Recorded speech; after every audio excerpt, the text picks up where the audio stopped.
I'm Josh, the Director of Products and Services here at the Fractional Analyst. This is a part of a tutorial series where we walk through the Fractional Analyst's multifamily acquisition model. In this video, we'll be going over the sources and uses sheet.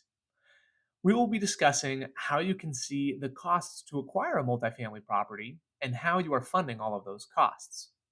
If you have any questions, or if you'd like to purchase this model, you can reach out to us by visiting thefractionalanalyst.com or by visiting one of our social media channels. On the left-hand side of this sheet, we see the sources and uses needed for closing, or in month zero, and they're broken out in detail. The sources are straightforward, as in month zero, all funds come from either a senior loan, GP contributions, or LP contributions. The soonest junior loans and refinances can fund is in month one, so those can't be taken into consideration for the closing money sources. The purchase price section shows the going in cap rate, the purchase price, and any credits that will be paid to the seller at closing. This is the reserve section. It overviews how much cash you need in a bank account to execute your business plan. If you're performing renovations at the property, you can select what percent of the funds you want in hand at closing. Most people will select 100% here. However, if you want some of the renovations to be funded by operations to decrease your project basis, this is an option. Keep in mind, though, if operations are not sufficient to cover the renovation costs you've selected to accrue post closing, then capital calls will be forecasted. If you selected a junior loan to cover the renovations, these values will reflect what percent of the renovation costs are covered by the loan. If you would like additional funds set aside for potential CapEx items, you can place those costs in the CapEx reserve input. In the model, if operations are negative, this account will be drawn from. Two other accounts where you can place contingency dollars aside are the interest reserve account and the working capital reserve. The interest reserve account is drawn down if levered cash flows are negative, whereas the working capital reserve account is drawn down if NOI is negative.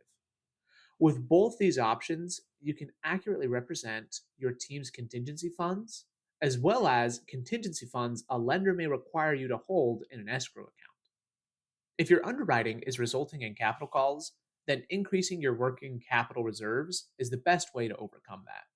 The working capital reserve account is calculated by taking the total negative cash flow for a number of months that you determine and multiplies it by whatever contingency percentages you've set. The interest reserve account is similar in that it takes the amount paid towards all loans for a period of time that you input. Then it multiplies that with whatever contingency percentage that you've selected. Also note, you can change if this calculation is completed with just interest only payments or with amortizing payments. The soft costs section summarizes any soft costs paid while inspecting the property or while at the closing table. Any of these labels can be quickly changed so that you can customize your own expenses that will be paid on or before closing. The financing costs section summarizes any expenses to close on the senior loan. The junior loan and the refinances can also have closing costs. However, those are inputted on the main input sheet and are taken out when the loan funds. Finally, our last costs at the time of closing are the acquisition fees or any consultant fees. At the top right of the page, there is a table that summarizes all of these sources and uses.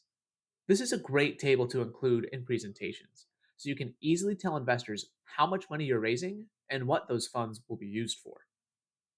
Below the table titled Sources and Uses at Closing, we have provided a Sources and Uses table post closing. This accounts for every dollar used in the model to ensure that all revenue, reserves, and loans are used as distributions, expenses, or interest payments.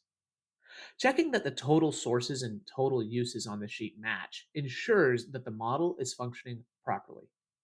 Also, this is one of the error checks shown on the investor reporting sheet. This table is helpful as another snapshot displaying how dollars are flowing through the property. That's it for this video about the sources and uses sheet. We have other videos going over the other sheets that are found in this model. As I mentioned earlier, if you have any questions or if you'd like to purchase this model, you can reach out to us by visiting thefractionalanalyst.com or by going to one of our social media channels.